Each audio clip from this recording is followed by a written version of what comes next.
Hi friends, வணக்கம். இன்றைக்கி நம்ம பார்க்க போகிற ரெசிபி ஒரு சிம்பிளாக தயிர் சாதம் எப்படி பண்ணுறதுன்னு பார்க்கலாம். அதுக்கு தேவையான பொருட்கள்: 1 கப் தயிர், 1 கப் ரைஸு, தாளிக்கிறதுக்கு எண்ணெய், கடுகு, சீரகம், உப்பு, 1 கப் பால் காய்ச்சி ஆற வச்சுருக்கேன்.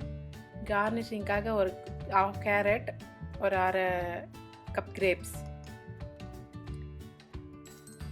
வரமிளகாய் 2 எடுத்திருக்கேன், 1/2 டேபிள் ஸ்பூன் கடலைப்பருப்பு, 1/2 டேபிள் ஸ்பூன் உளுத்தம்பருப்பு, ஒரு துண்டு இஞ்சி, கொத்தமல்லி.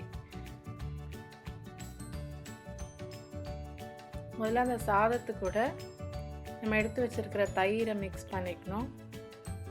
உங்களுக்கு சாதம் புளிப்பாக வேணும்னா தயிர் அதிகமாக சேர்த்துக்கோங்க, இல்லை புளிப்பு கம்மியாக வேணும்னா நீங்கள் பால் கொஞ்சம் அதிகமாக சேர்த்துக்கோங்க. பாலை சேர்த்து மிக்ஸ் பண்ணிக்கலாம்.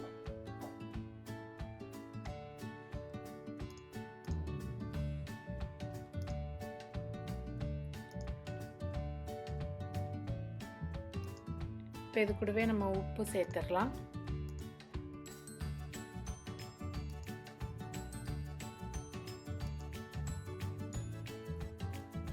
உப்பு சேர்த்து நல்லா மிக்ஸ் பண்ணி தேவையான கன்சிஸ்டன்சிக்கு எடுத்துக்கோங்க.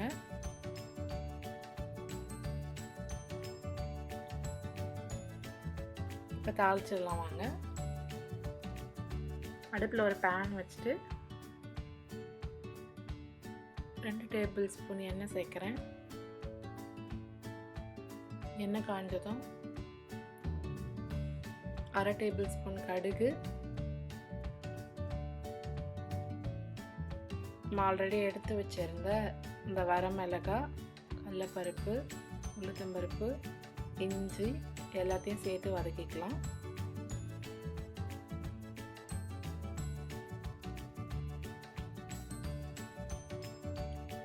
இப்போ அந்த பருப்பெல்லாம் கொஞ்சம் கலர் மாறினதும் நான் ஒரு 1/2 ஸ்பூன் சீரகம் சேர்க்குறேன்.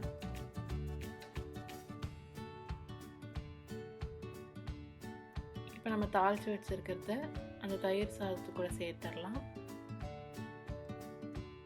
சேர்த்து ஒரு மிக்ஸ் பண்ணி விட்டுக்கோங்க.